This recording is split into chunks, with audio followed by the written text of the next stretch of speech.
जीव हमारी जाति है, मानव धर्म हमारा। हिंदू मुस्लिम सिख ईसाई धर्म नहीं कोई न्यारा।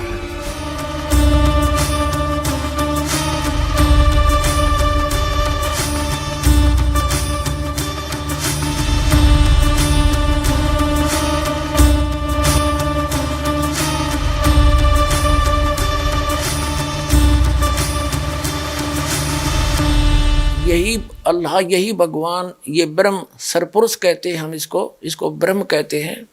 इसी ने पवित्र कुरान शरीफ का ज्ञान बोला है और वो भी स्पष्ट कर रहा है कि हे हजरत मोहम्मद, मैं उस अल्लाहु अकबर, उस अल्लाह कबीर के बारे में जानकारी नहीं रखता जिसने 6 दिन में सृष्टि रची, 7वें दिन तख्त पर जा बैठा। वो है अल्लाहु अकबर। उसकी जानकारी किसी बाखबर से पूछ लो। इससे सिद्ध है कि कुरान शरीफ का ज्ञानदाता भी अल्पज्ञ है, उस परमात्मा के बारे में नहीं जानता है। और गीता ज्ञानदाता और कुरान शरीफ का ज्ञानदाता भी उस अल्लाहु अकबर से अपरिचित है।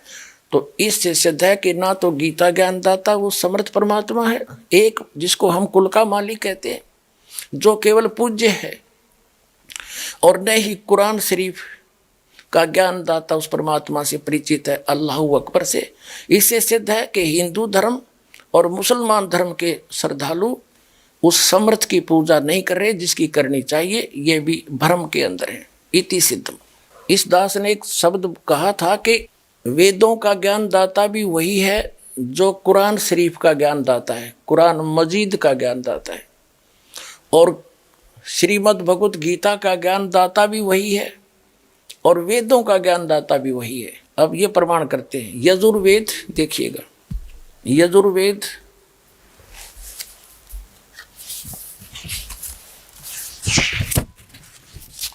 ये कहाँ से प्रकाशित है, अनुवादित है। प्रकाशक है सार्वदेशी कार्य प्रतिनिधि सभा 2/5 महर्षि दयानंद भवन, रामलीला मैदान, नई दिल्ली से। महर्षि दयानंद सरस्वती द्वारा इसका अनुवाद है, तजुर्मा है। मुद्रक है Prince offset printers, 1510 Pataudi house, Daryaganj, नई दिल्ली से। ये देखिएगा, ये 40वां अध्याय है, चतवारी स्वाध्याय 40वां, और यजुर्वेद भाष्यम ये 40वां अध्याय है। यहाँ देखिएगा इसमें क्या कहा। इस 40वें अध्याय का 10वां श्लोक है।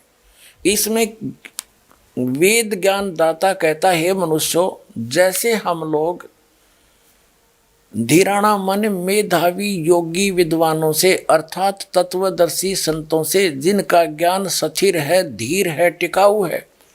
तत्वदर्शी संतों यानी मेधावी योगी माने तत्वदर्शी संतों से जो वचन सुनते हैं, वे लोग हमारे लिए प्रति विचक्षरे यानी व्याख्यान पूर्वक, विस्तार पूर्वक कहते हैं। वे लोग संभवात माने जन्म लेने वाला, संयोग जन्य जन्म लेने वाला। असंभवात माने उत्पन्न नहीं होने वाला।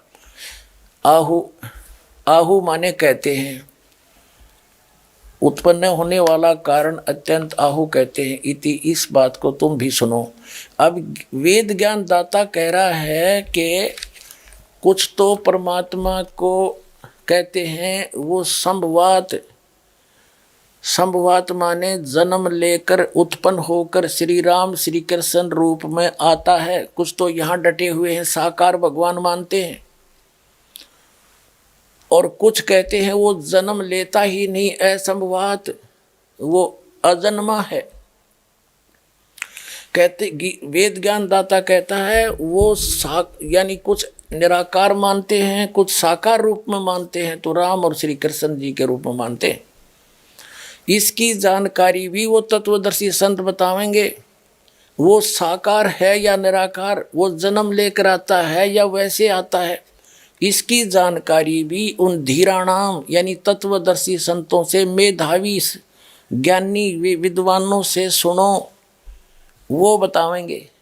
अब वेद ज्ञान दाता वही है जो गीता ज्ञान दाता है, ये भी स्पष्ट करते हैं। इसी यजुर्वेद अध्याय नंबर 40 के मंत्र नंबर 15 में 44वां अध्याय यजुर्वेद भाष्य 15वां अध्याय, इसमें क्या लिखा है? वायु अनिलम अमृतम अथिदम भस्मांतम शरीरम ओम करतो समर किलवे समर करतोम समर। इसका अर्थ बनता है करतो माने काम करने वाले जीव, तू शरीर छोड़ते समय तक ओम इस नाम वाच्य ईश्वर को समझ कर, इसको लिखना था इस अनुवादकर्ता ने गलती कर रखी अनुवाद में, सीधा है ओम करतो समर, ओम काम करते करते सेवन करो, विशेष कसक के साथ सेवन करो। और कर्तुम माने मनुष्य जीवन का मुख्य कर्तव्य जानकर ओम नाम का जाप करो। और वायु अनिलम अमृतम अथिदम भस्मांतम शरीरम, यानी जब अमृतम, ये अनुवाद है इसका, अमृतम अविनाशी और भस्मांतम अंत में भस्म होने वाला जो शरीरम श्रेष्ठ है, इसने अनुवाद ठीक नहीं करना है। इसका अर्थ है वायु अनिलम अमृतम अथिदम भस्मांतम शरीरम, जब आपका शरीर छूटेगा, भस्म होगा, अंत होगा, उस समय आपके उसको इतनी अमृतव प्राप्त होगा, इस ओम के नाम से जो मिलता है उतनी गति आपकी हो जाएगी। और ओम नाम का जाप करो। अब वेद ज्ञान दाता, ये यजुर्वेद का 40वां अध्याय अंतिम अध्याय है और इसके अंतिम मंत्र चल रहे हैं। निष्कर्ष है ये पूरे यजुर्वेद का। यहाँ तो इसने वेद ज्ञान दाता ने बता दिया कि मेरा ओम नाम है, इस ओम नाम का जाप करेगा तो ओम नाम से मिलने वाला जितना जो अमृतव है इससे प्राप्त होगा। अब उसके बाद 17वें मंत्र में स्पष्ट कर दिया है कि वो पूर्ण परमात्मा अल्लाहु अकबर तो गुप्त है, प्रोक्ष है, उसकी जानकारी ना वेद में है, ना गीता में है, ना कुरान के अंदर है। इन्होंने स्पष्ट कर दिया उसकी जानकारी जो प्रोक्ष है, उसकी जानकारी तत्वदर्शी संत बाखबर जानते हैं। ना वो पवित्र कुरान शरीफ के अंदर है, ना पवित्र श्रीमद् भगवद गीता में, ना पवित्र वेद में। अब देखो ये 44 से 40वां अध्याय है और इसका 17वां मंत्र 15वां हमने वहां पढ़ लिया। इसमें क्या लिखा है ये अनुवाद देखो इस अनुवादकर्ता का। हे मनुष्यों, जिस ज्योति स्वरूप रक्षक मुझ से अविनाशी यथार्थ कारण के आच्छादित मुख के तुल्य उत्तम अंग का प्रकाश किया जाता है, जो वह प्राण व सूर्य मंडल में पूर्ण परमात्मा है, यानी वेद ज्ञान दाता से अन्य है वो पूर्ण परमात्मा अल्लाहु अकबर।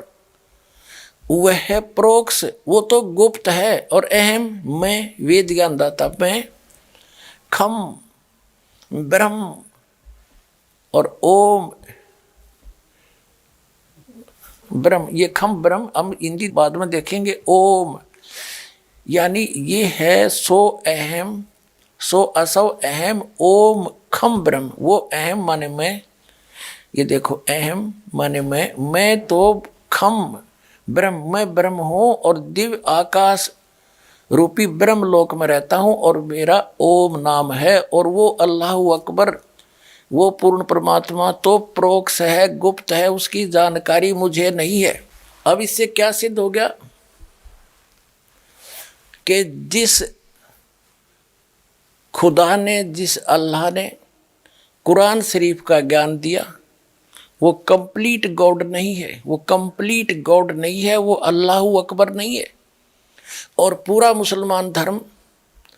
मुसलमान धर्म के अनुयायी उस कुरान शरीफ के ज्ञानदाता को वो समर्थ मानकर, सर्वश्रेष्ठ मानकर, सर्वोच्च मानकर, सबसे बड़ा भगवान मानकर पूज रहे हैं, तो वो भी उस परमात्मा की पूजा ना करके अन्य देव की पूजा कर रहे हैं। इसी प्रकार श्रीमद् भगवद गीता जो पवित्र ग्रंथ है, पवित्र कुरान शरीफ की तरह, तो हिंदू धर्म के श्रद्धालु भी उस पूर्ण परमात्मा की भक्ति ना करके अन्य देव की पूजा करते हैं। अन्य देव की यानी ब्रह्म तक भी जो पूजा करते हैं वो आन उपासना में है, उस एक की पूजा नहीं है, और वेदों तक की पूजा करने वाले भी उस समर्थ के विषय में जानकारी नहीं रखते। वो तो स्पष्ट कर दिया इन तीनों पवित्र सदग्रंथों ने कि उसकी जानकारी तो कोई बाखबर तत्वदर्शी संत धीराणाम जानते हैं, उनके पास जाओ, वो बतावेंगे उनके पास ज्ञान है। तो ये दास है वो तत्वदर्शी संत, वो बाखबर, राव और कल्याण करवाओ।